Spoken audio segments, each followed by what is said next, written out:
We now have Nintendo's official translation of the Q&A from the May 2025 investor event.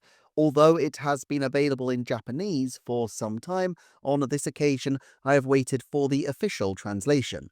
One quick thing as an addendum to my previous video on Nintendo's financials though, Nintendo put a little correction on the next day that Hyrule Warriors Age of Imprisonment is this winter, not winter 2025.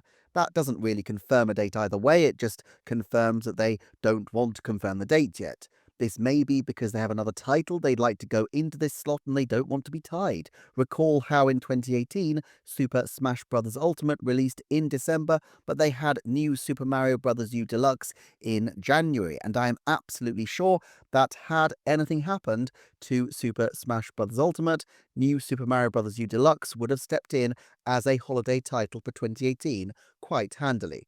Hyrule Warriors may well be in the same position. In this case, though, I think it's just Nintendo being stubborn and not wanting to let people think they've been rumbled on a decision that they have probably already made to launch the game in 2025. Also, what I didn't mention in my previous video is that Koei Tecmo is the Japanese publisher, but not the international publisher of Hyrule Warriors Age of Calamity, and I expect the same will hold true for Age of Imprisonment, which explains its placement with the third-party games. Without further ado then, let's look at the Q&A and let's start with the list of people we have in attendance. We have Hajime Murakami, the General Manager of the Finance Administrative Division in charge of Investor Relations, who was promoted in 2018 from being a Deputy General Manager with responsibility for finance, possibly in response to the promotion of Shuntaro Furukawa to the company's presidency. He has accompanied Shuntaro Furukawa to investor briefings before, and so he is a very familiar figure in these Q&As. We will go through the questions and talk about them, but the first three all relate to the forecast sales numbers of 15 million Switch 2 units sold in the first fiscal year, which in reality is only 10 months. The first investor asks, did you set a modest figure in light of production capacity limitations, the impact of the US tariffs, and the possibility of a recession there? And Furukawa's response is that we are forecasting Nintendo Switch 2 hardware sales of 15 million units for this fiscal year. We set this figure with the aim of reaching the same level of sales we achieved with Nintendo Switch in the roughly 10-month period between its launch in March 2017 and December that year.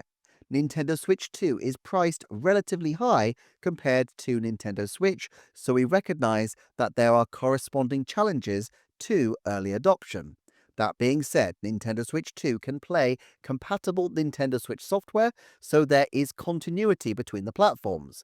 We are taking steps like bundling software with the hardware to accelerate adoption in the first fiscal year, aiming to get off to the same start we did with Nintendo Switch.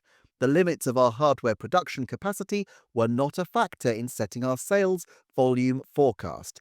Additionally, the tariff situation in the US or a possibility of a recession did not affect our sales volume forecast either.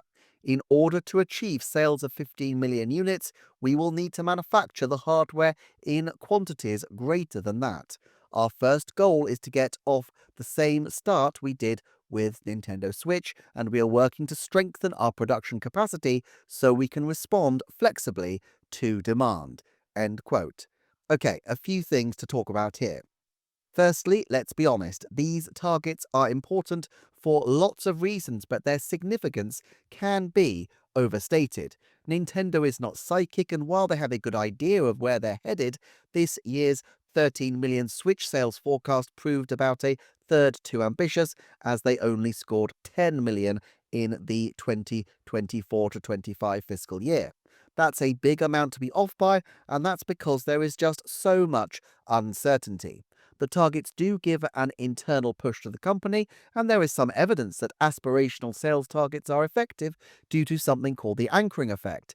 That is to say, by putting an ambitious target in the minds of people, it makes them more minded to try and reach that ambitious target. They are also significant for the market in that they give some guidance to investors as to whether and when and how to invest their money. It would be dangerous to be misleading to investors, but there is also an issue of credibility if Nintendo are too badly wrong. I also think there's a significant risk of expectations being a little too high. The fact is, even the great consoles rarely hit 20 million out of the gate, and for a high price successor to do so would be extremely ambitious. With so many things to consider, there is a certain art to doing these things right. What Furukawa has done is use the past as a model. All these other factors rely on external judgments, economic conditions, tariff decisions, production complications. This reflects the internal logic of the company based on what they've done before. It's why multiple times before, and in the comments, I've talked about 15 million being the number they need to meet. However, Switch was in a different position than Switch 2 in a few ways. For one thing, it did have significant supply constraint early on as they struggled to ramp up production. For another, it released earlier in the year, which means that its 9-month pattern is a little different. Switch 2 will have its first holiday period approaching its second full quarter, while Switch's was its third full quarter and its fourth quarter total on the market. This may seem a little bit inside baseball, but the fact is that by making this comparison, the numbers will appear to be favorable to Switch 2 almost come what may. The first few weeks of Switch 2 in the release quarter should do substantially better than the equivalent quarter of the original Switch, just because the supply is so much greater. So for the next financial results, it will look pretty good by comparison to the Nintendo Switch. The second full quarter for Switch 2 should also do better because they won't have that throttled supply as they did with the Switch between April and June. And then the third quarter, they will be comparing the holiday window for Switch 2 with the July to September period from the original Switch, which clearly is an unfair comparison in favor of Switch 2. In other words, at every quarterly investor briefing in 2025, Nintendo will be able to claim that they are soaring ahead of their precedent. And that will be both true and yet ultimately a little smart on Furukawa's part because they won't be comparing like with like in a true way. And even though canny investors will pick up on it, frankly, the mood music from the press is likely to go with the superficial comparison, ignoring the granularity. Of course, it could all go wrong in 2026. The Switch 2's final quarter will be January to March, traditionally a low one, and here Switch, whose fourth quarter from launch was October to December, may catch up. But by that point, will be a long way hence, and the Switch 2 will hopefully have a momentum of its own, if for no other reason than there is a massive, great big movie coming right at the beginning of April. Plus, Furukawa may know something that we don't. In particular, if, as seems at least plausible, they have a 3D Mario to drop in March, that would absolutely blow the doors off the year. However, I don't know that they absolutely need a 3D Mario to drop here to meet that 15 million target. And by the time they need to announce a 3D Mario, likely not until September of this year, they will have a far better idea of whether they are on track to meet that 15 million objective. Now, I don't think they'll sit on a game arbitrarily if it's completely and utterly ready, but while Nintendo has a great reputation for letting developers cook indefinitely, they do set their team's internal targets. The Breath of the Wild team joked about receiving the email saying that they wanted Breath of the Wild for the launch of the Switch, and the Super Mario Galaxy team back in the day were under some pressure after that game slipped out of the Wii's first few months and ended up releasing at the end of its second year. It seems to me that March 2026 is very much a target date. That would make sense, but if the developers want to make a case for letting the game have another 6 months of polish, that argument will be strengthened if they have a stronger first few months and don't need to rely on that final quarter to push big-time games. This doesn't mean that Nintendo will skip a game, but they could go for something lower key but still significant in that slot. Tomodachi Life, perhaps, and rely on the movie to bolster sales of Mario titles through to the spring, do what they did last time and lean into the legacy Mario sales while delivering a new Mario in June or probably October. If Nintendo had said 20 million outright, I'd have thought the case for a 3D Mario would be very strong to justify that confidence, but as it stands, the case for an October 2026 3D Mario feels to me even more plausible. Another reason I emphasize again that Furukawa needs to be careful is expectations management. Let's be blunt, 15 million is not an easy number to reach, and it's not even the first full year, but the first 10 months of an expensive console at a time of significant economic challenges.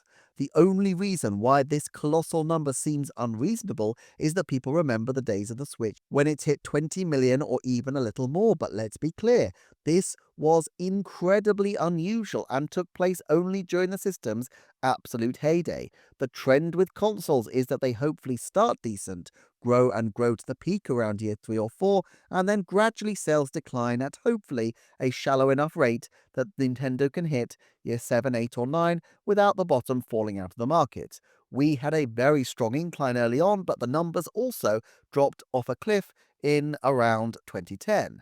Nintendo do not need this machine to be selling to everybody at all times. That's not only unnecessary, but could cut their momentum off later on.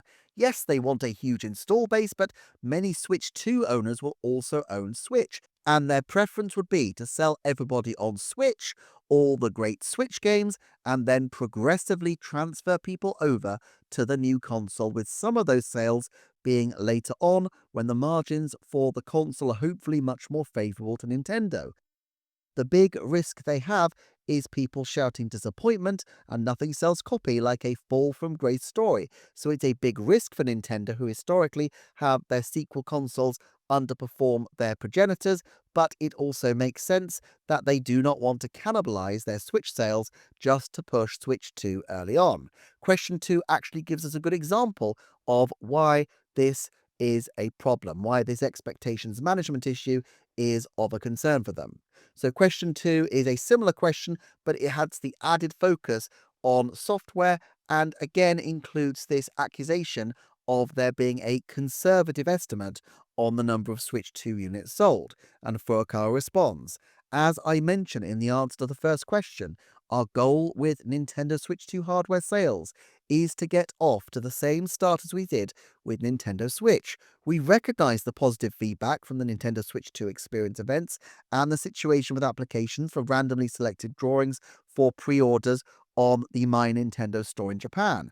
But the Nintendo Switch 2 hardware is priced relatively highly compared to Nintendo Switch, so even if there is momentum around the launch, we know it will not be easy to keep that momentum going over the long term through the holiday season and beyond. We have been working to ramp up Nintendo Switch 2 hardware production since even before we held Nintendo Switch 2 experience events and began My Nintendo Store applications. Our sales volume forecast was not determined based on any limit to production capacity. As for Nintendo Switch 2 software, we have a sales volume forecast of 45 million units, but this figure does not include Mario Kart World units that are included in the Nintendo Switch 2 plus Mario Kart World bundle.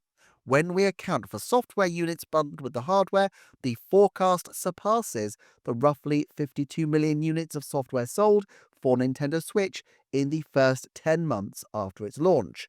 In setting our software sales volume forecast, we took into consideration the fact that software publishers will have a more robust lineup than at the time of the Nintendo Switch launch and the availability of Nintendo Switch 2 edition titles.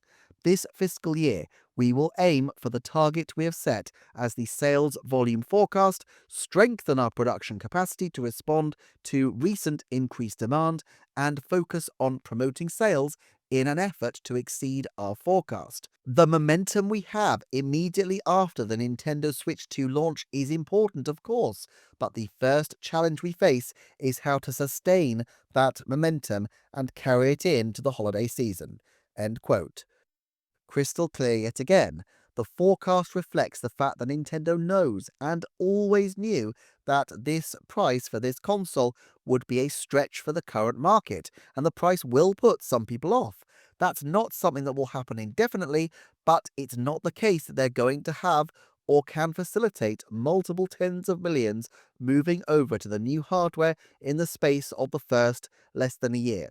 Regarding software, though, he does note that with the bundle, the software sales will be significant. Again, the software numbers don't obviously suggest that they will have another major game like a new Super Mario, but on that low install base, all the sales numbers will be relatively low, so that in itself isn't a big issue. The next Mario can't and won't do Tears of the Kingdom numbers and rocket to practically 20 million in the space of a few weeks on a console which doesn't yet have a 20 million install base.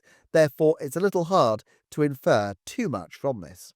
Let's look then at question 3, and by now I start to feel quite sad for Furukawa answering variants on the same question, as yet again people show anxiety about production constraints, which Furukawa confirms is not a problem as far as their current plans go. There is no supply side constraint on Switch 2. He responds, "My Nintendo store in Japan began accepting applications for randomly selected drawings on April the 4th. Far more applications were received than anticipated, so we announced in advance that a considerable portion of applicants would not be selected in the announcement on April 24. Our plan is to continually produce and ship significant numbers of Nintendo Switch 2 units going forward, and to that end, we are continuing to strengthen our production capability. In other words, it is not a limit on the supply side that led us to set the sales volume forecast at 15 million units. To achieve a certain level of sales, we believe it is necessary to maintain momentum throughout the year, not just at the start, so we set this figure as the number for our initial plan." End quote. What I will say is that it's to Nintendo's huge credit if they really can manage a launch with no or with only very limited supply constraints. This is always something that's very difficult. The first few days and weeks of a launch are always tricky, but many previous consoles, including the Switch, have had supply difficulties for very long periods, and Switch, of course, had a second time of huge constraints around the dawn of the pandemic. Coordinating supply is incredibly difficult, and if they do really manage to pull it off for all those Japanese fans particularly who seem to be left in the cold from the lottery system, it speaks very highly of their organizational attention to every detail, as well, I'd guess, to their ability to invest in advanced production and storage, which would have been much greater in the Switch 2 era than it was coming off the doldrums of the Wii U. Of course, producing a fair time in advance did lead to all those factory leaks at the start of the year, but honestly, who really remembers those leaks now? As I said at the time, I don't think Nintendo probably sweat this stuff to nearly the same extent as the audience do. Yes, obviously they'll have been furious, but only the same fury they show for every leak under the sun as they desperately try to preserve surprises, but that's a different matter from them feeling that this is intrinsically hugely consequential to their launch. I don't really think it was. Okay, so for question 4, we get a new topic at last. What are your thoughts on revenues in the consolidated financial forecast for the fiscal year ending March 2026? Operating profit is expected to increase year on year, but the increase in profit seems small compared to the increase in net sales. What are the reasons for that? Also, how do you plan to respond if the assumptions on tariffs change in the future? Furukawa responds, "For the purpose of our consolidated financial forecast for the fiscal year ending March 2026, US tariff rates effective as of April the 10th, US Eastern Time, are maintained throughout the fiscal year. However, our assumption is that packaged software will not be subject to tariffs because it falls under products exempted from tariffs as announced on April the 11th. Based on these assumptions, we have factored in a negative impact of several tens of billions of yen at the profit level into our consolidated financial forecast for the fiscal year ending March 2026. The reason we expect the operating profit ratio to decline year on year in our consolidated earnings forecast is because the proportion of hardware sales is projected to increase with the launch of Nintendo Switch 2, and we expect the gross profit ratio to decline due to Nintendo Switch 2 hardware having a lower profit margin than Nintendo Switch hardware. The operating profit ratio is expected to decline year on year in tandem with the decline in the gross profit ratio. Our basic policy is that for any country or region, if tariffs are imposed, we recognize them as a part of the cost and incorporate them into the price. However, this year marks our first new dedicated video game system launch in 8 years. So, given our unique situation, our priority is to maintain the momentum of our platforms, which is extremely important for our dedicated video game platform business and to rapidly expand the install base of our new hardware. Consequently, if the assumptions on tariffs change, we will consider what kind of price adjustments would be appropriate, taking into account various factors such as the market conditions. End quote. To be glib, the questioner should have tuned into my deep dive on the presentation, as Furukawa essentially repeats the same message on the difference between operating profit and the net sales, but it also adds some interesting new information and something that I hadn't considered. First up, there's confirmation outright that Switch 2 profit margin will be low, which nudges us closer to an expected wholesale cost for the system, as we can triangulate that with what we already know about a modest profit and also the fact that the OLED already had smaller margins by the standards of the Switch before it. But there is something else that I'm going to put out there, and do realize that this is hugely speculative and really just a wild thought rather than anything I find incredibly plausible. I'm not saying this is what will happen, as I'm 99% sure the legal aspects wouldn't fly, but I can imagine it being the kind of workaround Nintendo's lawyers would at least be trying to ferret out, and it could give one very good reason for $80 Mario Kart World. Okay, so the rules around tariffs, as announced in April, appear to be that software is exempt if it's purely in an electronic format rather than physical, but hardware is affected. However, the question is what to do about hardware software bundles. You might expect this to be charged as hardware, but an element of this accrues to software. But there are wrinkles with this. For clarity, I'm going to talk here about the retail prices, even though what we're actually discussing are tariffs applied to the wholesale prices, but the principle remains the same either way. So let's take the Nintendo Switch 2 Plus Mario Kart World bundle, $500. That means $450 for the Switch 2 and $50 for Mario Kart World, right? What's unclear about that? And that is certainly how they want to sell the game, as they're basically claiming that the title can be bought at a near 40% discount. But the law isn't just about what's on the surface, but what you can argue. And surely it is equally credible to argue that $80 is the cost of the game, and the retail price of the console without that would be $320. Again, we're talking wholesale prices, but essentially this gives them the leeway to talk down the wholesale cost of the console, which would need to have tax applied, while talking up the costs of the games, which don't.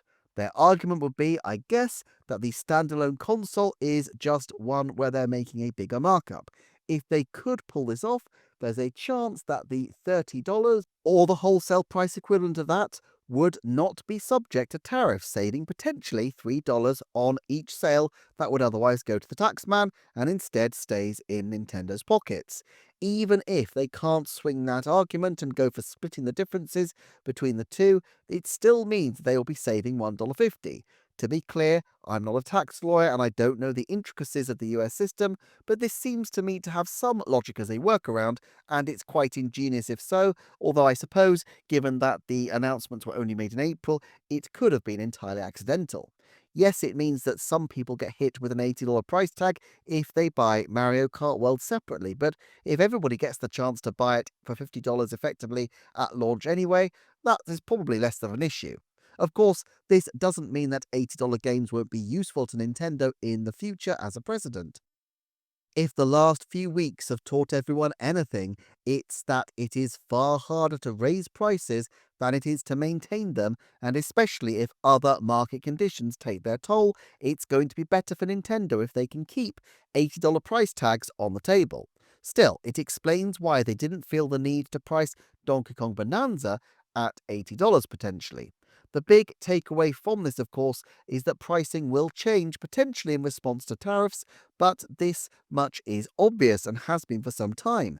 It depends what the tariffs are, of course, but if 40% is charged, there's likely no way any company will be able to be in a position to absorb these kinds of costs on a new system at relatively tight margins. We have already seen these price adjustments in force, in fact, with the changes to certain accessories costs.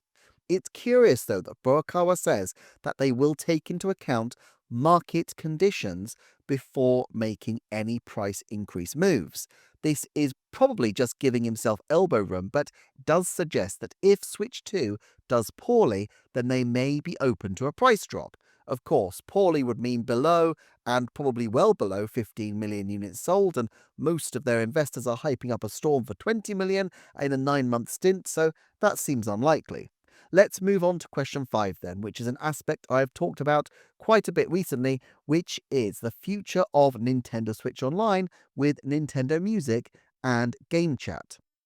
The question is, I'd like to hear about the medium to long-term direction for Nintendo Switch Online.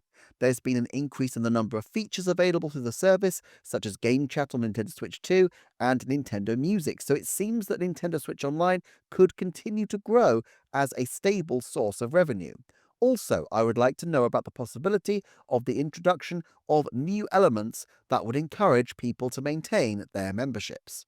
Furukawa's answers are really curious, and let's break them down a bit. First, he says, the number of Nintendo Switch Online members tends to fluctuate depending on factors like the hardware sales situation and trends in the release of titles that utilize online play. That being said, the number of memberships has remained steady without any major increase or decrease since we disclosed the membership numbers at our last corporate management policy briefing. Going forward, we plan to release titles that utilize online play, such as Mario Kart World for Nintendo Switch 2. In addition to releasing new titles like these, we also aim to maintain and increase membership over the medium to long term by further expanding the services of Nintendo Switch Online itself. On Nintendo Switch 2, Nintendo Switch Online Plus expansion pack members will be able to play Nintendo GameCube games as classic titles. We will also introduce the Game Chat communication feature to all members. Until March 2026, people will be able to experience Game Chat without a Nintendo Switch Online membership, but after that, a membership will be necessary to use it. End quote. So initially, Furukawa confirms that membership numbers fluctuate depending on hardware sales trends and the release of titles that utilize online play.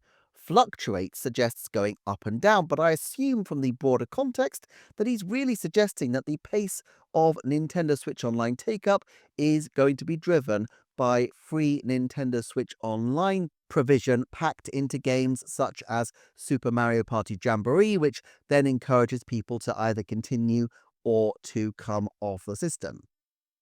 This would obviously vary considerably, and the free period members may mean that numbers aren't quite as high as the headline figures could suggest, although he does suggest that numbers are stable overall. After all, if there's a lot of free membership period people in those numbers, it would tend to inflate them for a while. I suspect this means that the trend is slightly downwards, as he caveats with without significant changes, whereas I feel he'd focus on the positives otherwise, and we know that Nintendo Switch Online users were slightly down on last report. Still, this is fair enough given the age of Switch, and it shows that initiatives have clearly made a positive impact. The next section of his response is focused on Game Chat. He says, we developed Game Chat with the goal of recreating that childhood experience of kids getting together with their gaming systems, but in the modern environment. You may have experienced getting together to play the same game or just being together in the same place while playing different games. By using the features of Nintendo Switch 2, we can recreate that experience, not only with offline local multiplayer gameplay, but online as well. you can experience game chat not only with Nintendo Switch 2 titles, but also with Nintendo Switch titles. We hope that game chat adds new value to software and inspires consumers to play games in new ways that we never imagined. Nintendo Switch Online also provides the opportunity to experience the Nintendo Music app. The theme of this service is music, which is one of the elements that makes games so appealing. Our goal in providing Nintendo Music is to remind consumers about Nintendo's characters, games, and IP even when they are away from their gaming systems. In this way, we believe that Nintendo Switch Online can be utilized to expand the touchpoints for Nintendo IP in places familiar to consumers. We hope to grow Nintendo Switch Online over the medium to long term as a membership service that consumers can find value in for a long time. To that end, we need to continue to come up with attractive elements that make consumers truly want to join the service. End quote. So, although in many respects this is the usual kind of hype that we see for game chat, I think it's very curious that Furukawa specifically refers to childhood experiences. I have made the point before that even if nobody over the age of 10 touches Game Chat with a barge pole, if Switch 2 lasts 8 years, then Nintendo may find that they have an incredibly secure user base of players up to 18 for whom the system has simply become normalized because it's been accessible from when they're children and then becomes hard to move away from. Even if people do move away, though, they will always have a nostalgic connection to Nintendo Game Chat, and since Nintendo trades heavily on nostalgia, this could be of great use to them in the long term. Another key thing mentioned about Nintendo Music is the idea of allowing people to connect with Nintendo IP even when they're away from their console. As important as Switch 2 is, I think we underestimate the degree to which Nintendo, in this generation, is going to need to create products and services that are separate from Switch 2 to build up their resilience. And while the films and theme parks get the headlines, Alamo and Nintendo Music are two examples of smaller scale but achievable choices that Nintendo can make that aren't tied to external corporations like Universal Pictures. Furukawa mentions the need to keep delivering features that can make users want to stay subscribed, and this is both kind of obvious but simultaneously suggestive of a broader interest in the service than what it started out as, which was essentially a replacement for Virtual Console to a large degree. I am very curious to see which other features may be developed. Question 6 then is a fascinating one. Question 6 says, I'd like to confirm the US tariff assumption in the financial forecast. Additional tariffs will be imposed on products made in China, but is it correct that the forecast only takes into account the 10% baseline tariff imposed as of April the 10th, assuming that the products you export to the US will be made in countries other than China? If further tariff measures are implemented in the future, are you considering passing on the costs of sale prices? Furukawa responds, our financial projections were created based on the assumptions of US tariffs of 10% on products produced in Japan, Vietnam, and Cambodia, and 145% on China. Our hardware is produced in China, Vietnam, and Cambodia, and hardware for North America is mainly produced in Vietnam. While there are also some accessories and amiibo produced in China, we do not disclose the impact of tariffs on individual products. Our basic policy is that for any country or region, if tariffs are imposed, we recognize them as part of the cost and incorporate them into the price. On the other hand, the fiscal year ending March 2026 is the launch period for our first new dedicated video game console in 8 years. If the tariff assumptions change, we will consider how to handle the situation while keeping in mind the importance of platform momentum and the growth of the hardware install base. End quote. Okay, so this is quite a lot. First, we have confirmation of what we observed, that was hardware production comes from China, Vietnam, and Cambodia for the Nintendo Switch. It is possible in the future that Nintendo may diversify to other locations such as Malaysia, but for now they've just got the 3 production areas, and as I said, I expected months ago, and as corroborated by recent reports, they are using Vietnamese Switch 2s to service the US market rather than the Chinese ones, which obviously would be tariffed to oblivion. However, tariffs do apply to some accessories and amiibo, and this may reflect in the accessories price changes we've seen recently, though the current state of negotiations means that it's possible that we won't see the high prices maintained indefinitely. I find it especially interesting, though, that Furukawa essentially says that their default is to reflect tariff costs in the final price, but there is a case for trying to keep the early momentum of the console up, and so in essence, if Switch 2 were to do 3DS numbers out of the gate, then they would probably look to absorb tariff costs. That doesn't look likely. I've said before that I think this conversation doesn't really need to be had until August. They'll have plenty of time with their existing stock before considering whether they need to pass on Switch 2 costs. But if there's no movement, I still think a price increase is highly possible. If they are still feeling less certain about the geopolitical situation, then January would be consistent with their traditional approach with price rises, particularly in other regions. And all this presupposes no movement in trade negotiations in the interim, which seems frankly quite unlikely given some of the sums at stake. But question 7 gets into pricing in more specificity. Question 7 says, what is your pricing strategy for hardware and software going forward? The prices of Nintendo Switch 2 hardware and software are set higher than those for Nintendo Switch hardware and software.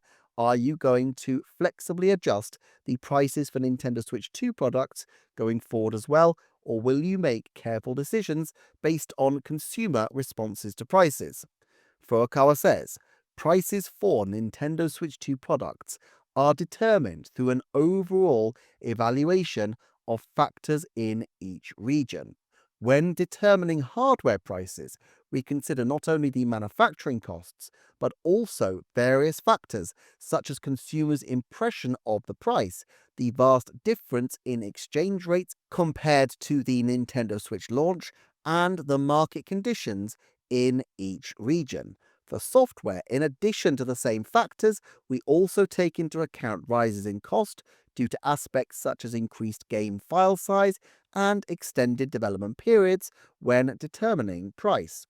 Going forward, we will continue to consider appropriate prices for each title when it comes to software prices. Hardware involves special factors such as tariffs, and we will take into account factors like those we have just described while conducting careful and repeated deliberations when determining price. End quote. I will come back and look at pricing in quite a bit of depth at some point, but it's curious that here he says that they factor in manufacturing costs, customer perception of price, exchange rate, and market environment. Environments that he notes are significantly different from when Switch launched. Of course, while all these may be considered, I doubt that they are considered equally. Manufacturing costs has to be a major one because this is going to go straight to their profit margin, and if you can't make a profit, then this creates real issues. Customers' ability to pay is, in a sense, a second order problem to this. If customers aren't buying your machine, then maybe there'll be a small leeway to adapt to price situations with the manufacturing costs as it is, but basically this suggests that there was a fundamental misunderstanding of the market when the system was conceived, and that the original product was basically mistaken in its creation. This, I feel, likely explains the quick release of the 3DS XL after the 3DS clearly flopped early on, pivoting from promoting the 3D gimmick to promoting a bigger XL screen. In other words, yes, market response is important, but if this is what is causing the difficulties, then you have far deeper problems than price, and price is really only going to be a sticking plaster to paper over the lack of demand. Question 8 is a to-the-bone question on innovation. Here's the actual question, which to me reads as fairly brutal. I'd like to ask about the positioning of Nintendo Switch 2. Will other new hardware going forward be similar to Nintendo Switch, or is Nintendo Switch 2 bridging the gap towards a revolutionary next-generation platform that has not yet been announced. I do not feel an innovation with Nintendo Switch 2 that demonstrates a generational change. Is this a one-off case, or will you continue to produce hardware that inherits the concept of Nintendo Switch but updates various features rather than hardware based on entirely new concepts? This is a really interesting question to me because it's very Nintendo as a thing to think about generational changes as meaning complete interface revamps. Literally every other major console manufacturer will be talking up the power bump as the main indicator of a generational change. And of course, Nintendo once released a console where the number of bits gave the console its very name, embedding power into the very name of the console, which of course was the Nintendo 64. This is not, contrary to popular belief, remotely new territory for Nintendo and the games industry. Anyway, Furukawa is a cooler cucumber than me perhaps, and I find his response fascinating. He says, "We began development of Nintendo Switch 2 as an official internal project around 2019, but we constantly conduct R&D for new hardware, including basic technical research. Nintendo Switch has enjoyed very good fortune in that many customers are continuing to play it even in its ninth year. On the other hand, over the course of those 8 years and counting, it has become necessary to increase hardware processing performance in order for software developers to realize one of Nintendo's most valued tenets, offering new gameplay experiences. Thus, this time we decided to design the hardware with enhanced processing capability. We believe that Mario Kart World and Donkey Kong Bonanza offer new gameplay experiences that could not be realized on Nintendo Switch. Regarding your questions about the innovativeness of the hardware, it may appear that there is not a major change between Nintendo Switch 2 and Nintendo Switch. However, we have created new hardware and accessories from the ground up, and these are products very characteristic of Nintendo, packed full of our development team's dedication to quality through various creative efforts and integrated hardware-software development. Going forward, we will develop a variety of new titles centered on Nintendo Switch 2 and offer new gameplay experiences. We aim to make Nintendo Switch 2 the new standard for Nintendo Switch as hardware that continues to provide fresh surprises to our customers." End quote. Really, really interesting. Now, I have a separate video that's been on Patreon a couple of weeks now about innovation, and I actually think that the Switch 2 has more original stuff that Nintendo is often given credit for. But either way, the pitch here is clearly that the Switch 2 is a more capable platform of the same kind as Switch, which, to be fair, is what the Super NES, Game Boy Advance, and apart from the 3D gimmick, the 3DS also were back in the day. It also suggests that creating new ways to play is better achieved nowadays with hardware power than with a different machine, which is kind of cheeky, it seems to me, since any system by default is going to be able to claim creativity benefits through more power. Now, that said, they've spent 12.5 years developing for broadly the same level of power between the Wii U and the Switch, so it does make sense that there would be a pent-up hunger for something more juicy from Nintendo's development team and partners, and I expect that there is a backlog of ideas that they have been keen to push, so perhaps this isn't quite so unfair. Donkey Kong Bonanza is explicitly called out for being innovative in a way the original Switch couldn't be, and I do think it's fair to say that much of what Nintendo has always done is use hardware capabilities in a way that benefit gameplay rather than just showing off. Look at how Luigi's Mansion and Pikmin were tech demos in their own ways for GameCube and yet also created compulsive new franchises in their own right, which are still with us today. The bit at the end about hardware that continues to provide fresh surprises, well, how can a piece of hardware surprise?